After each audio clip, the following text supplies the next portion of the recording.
আজকে egg roll বানালাম।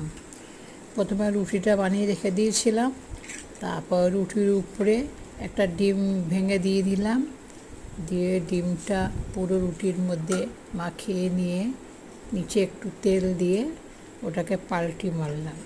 পাল্টি মেরে ওটাকে আবার আমি সিধা করলাম। সিধা করে নিয়ে সালাদ বানিয়ে রেখেছিলাম, শসা, পেঁয়াজ, কাঁচা লঙ্কা সব মেখে রেখে দিয়েছিলাম। তারপর ডিমের উপর দিয়ে শসাটা দিয়ে দিলাম, একটু ধনিয়া পাতা দিলাম, ব্ল্যাক পেপার দিয়ে ওটাকে মুড়িয়ে এগ রোল বানালাম। উপর দিয়ে একটু টমেটো সস দিয়ে দিলাম।